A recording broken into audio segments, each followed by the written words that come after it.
പ്രവാസലോകത്തെ വാർത്തകൾ. ഇന്ത്യയുമായും UAE-യുമായും ചേർന്ന് ശ്രീലങ്ക പുതിയ ഊർജ്ജ ഹബ് സ്ഥാപിക്കുന്നു. അടുത്ത മാസം ചർച്ച തുടങ്ങും. ഇന്ത്യൻ പ്രധാനമന്ത്രി നരേന്ദ്രമോദിയുടെ സന്ദർശന വേളയിൽ ഊർജ്ജ ഹബ്ബ് നിർമ്മിക്കുന്നതിനുള്ള കരാറിൽ ഒപ്പുവെച്ചിരുന്നു. UAE ഉപപ്രധാനമന്ത്രിയുമായും ശ്രീലങ്ക പ്രാഥമിക ചർച്ചകൾ നടത്തിയിരുന്നു. കിഴക്കൻ തുറമുഖ നഗരമായ ട്രിങ്കോമലിയിൽ തുടങ്ങുന്ന ഹബ്ബിൽ ഒരു മൾട്ടി പ്രോഡക്റ്റ് പൈപ്പ് ലൈനിന്റെ നിർമ്മാണവും ബങ്കറിംഗ് സൗകര്യങ്ങളുമുള്ള ഒരു ശുദ്ധീകരണശാലയും ഇതിലുൾപ്പെടും. ഹബ്ബിനായുള്ള വിശദമായ ചർച്ചകൾ ആരംഭിക്കുന്നതിനായി സർക്കാർ ഉടമസ്ഥതയിലുള്ള Ceylon petroleum, Indian oil, AD ports എന്നിവയുടെ പ്രതിനിധികൾ മെയ് അവസാനത്തോടെ ശ്രീലങ്കയിൽ യോഗം ചേരുമെന്ന് ഊർജ്ജ മന്ത്രാലയ സെക്രട്ടറി ഉദയങ്ക ഹേമപാല പറഞ്ഞു. ഇതിനായി ഒരു സംയുക്ത മേൽനോട്ട സമിതി രൂപീകരിച്ചിട്ടുണ്ടെന്ന് ഹേമപാല പറഞ്ഞു. UAE ഉപപ്രധാനമന്ത്രിയും വിദേശകാര്യമന്ത്രിയുമായ Sheikh Abdullah bin Zayed al നഹ്യാനുമായി കൊളംബോയിൽ വെച്ച് ഊർജ്ജ സഹകരണത്തെക്കുറിച്ച് പ്രസിഡന്റ് ദിസനായകെ ചർച്ച നടത്തിയിരുന്നു. News desk MyFin TV. Visa കാലാവധി കഴിഞ്ഞിട്ടും സൗദിയിൽ താമസിക്കുന്ന പ്രവാസികളെക്കുറിച്ച് വിവരം നൽകാത്ത സ്പോൺസർമാർക്കെതിരെ നടപടി. 6 മാസം തടവും 1.5 ലക്ഷം റിയാൽ പിഴയുമായിരിക്കും ശിക്ഷയെന്ന് ആഭ്യന്തര മന്ത്രാലയം അറിയിച്ചു. വിസ കാലാവധി കഴിഞ്ഞ് നിരവധി പ്രവാസികൾ രാജ്യത്ത് തങ്ങുന്ന സാഹചര്യത്തിലാണ് ആഭ്യന്തര മന്ത്രാലയം ഉത്തരവിറക്കിയത്. നിയമലംഘകരായ പ്രവാസികൾക്കും സ്പോൺസർക്ക് നൽകുന്നതിന് സമാനമായ ശിക്ഷയുണ്ടാകും. നിയമലംഘന കാലയളവിലെ പിഴ അടയ്ക്കുകയും തടവ് ശിക്ഷ പൂർത്തിയാക്കുകയും ചെയ്ത ശേഷം പ്രവാസിയെ നാടുകടത്തും. ഹജ്ജ്, ഉംറ തീർത്ഥാടകർ വിസ കാലാവധി കഴിഞ്ഞ് സൗദിയിൽ തങ്ങിയാൽ 1 ലക്ഷം റിയാൽ വരെ പിഴ ചുമത്തുമെന്ന് നേരത്തെ അറിയിച്ചിരുന്നു. നിയമം കർശനമായി പാലിക്കണമെന്നാണ് ആഭ്യന്തര മന്ത്രാലയം മുന്നറിയിപ്പ് നൽകിയിരിക്കുന്നത്. News desk MyFin TV. Indian വിമാനങ്ങൾക്ക് പാക് വ്യോമമേഖലയിൽ പ്രവേശന വിലക്ക് ഏർപ്പെടുത്തി. ഇന്ത്യയിൽ നിന്നുള്ള അന്താരാഷ്ട്ര വിമാന സർവീസുകൾക്ക് നിരക്ക് വർദ്ധിക്കാൻ സാധ്യത. പഹൽഗാം ഭീകരാക്രമണത്തിന്റെ പശ്ചാത്തലത്തിലാണ് പാകിസ്ഥാൻ വ്യോമാതിർത്തികൾ ഇന്ത്യൻ വിമാനങ്ങൾക്ക് പ്രവേശനം നിഷേധിച്ചത്. ഇതുമൂലം ഇന്ത്യയിൽ നിന്നുള്ള അന്താരാഷ്ട്ര വിമാന സർവീസുകൾ വൈകാനും ദീർഘദൂര റൂട്ടുകൾ തിരഞ്ഞെടുക്കാനും സാധ്യതയുണ്ട്. ഇന്ത്യയിലെ മുൻനിര വിമാന കമ്പനികളായ എയർ ഇന്ത്യയും ഇൻഡിഗോയും അവരുടെ ചില അന്താരാഷ്ട്ര സർവീസുകളെ ബാധിക്കുന്നതായി സ്ഥിരീകരിച്ചു.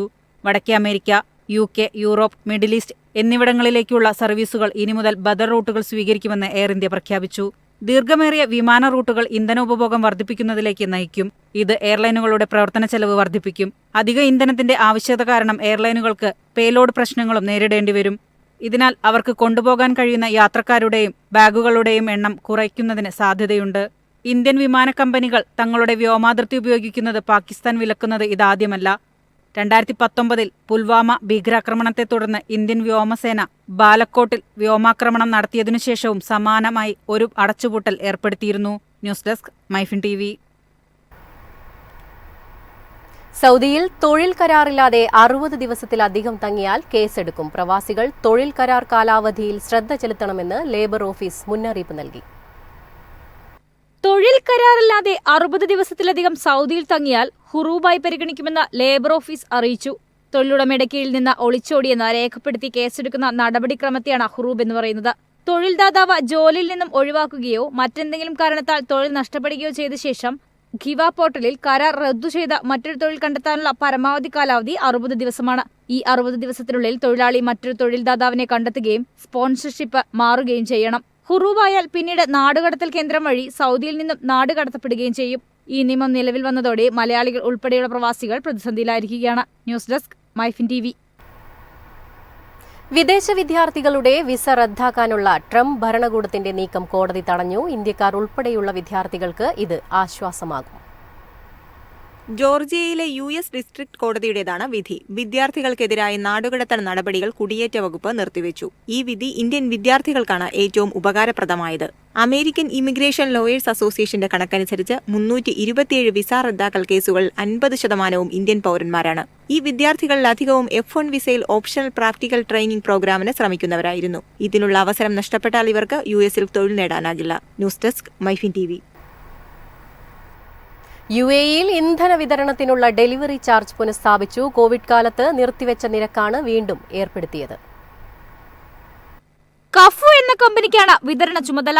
പുതിയ നിരക്കനുസരിച്ച് 20 മിനിറ്റിനുള്ളിൽ ഇന്ധനം വീട്ടിലെത്തിക്കാൻ 20 ദിർഹമായിരിക്കും ഉപഭോക്താക്കൾക്കുള്ള ഫീസ്. എന്നാൽ 2 മണിക്കൂറിനുള്ളിൽ ഇന്ധനം എത്തിക്കാൻ 16 ദിർഹം ഈടാക്കും.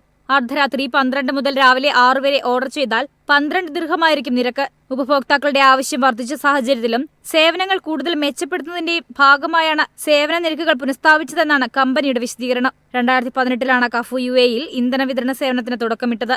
ഉപഭോക്താക്കളിൽ നിന്ന് ഡെലിവറി ചാർജ് ഈടാക്കിയായിരുന്നു സേവനങ്ങൾ എത്തിച്ചിരുന്നത്. ഓരോ ഓർഡറുകൾ അനുസരിച്ചും പ്രതിമാസ വരിസംഖ്യ അനുസരിച്ചുമായിരുന്നു ഡെലിവറി ചാർജുകൾ നിശ്ചയിച്ചിരുന്നത്. തുടർന്ന് 2020-ൽ കോവിഡ് വ്യാപനത്തിന്റെ സാഹചര്യത്തിൽ വിതരണം സൗജന്യമാക്കുകയായിരുന്നു. ഇന്ധന വിതരണത്തിന് പുറമെ മറ്റ് മേഖലകളിലേക്കും കഫുവിന്റെ സേവനം കമ്പനി വ്യാപിപ്പിച്ചിട്ടുണ്ട്. Mobile car washing, oil change, battery tyre മാറ്റം, EV ചാർജിംഗ് തുടങ്ങിയവയാണ് കമ്പനിയുടെ മറ്റു പ്രധാന സേവനങ്ങൾ. News desk, MyFin TV.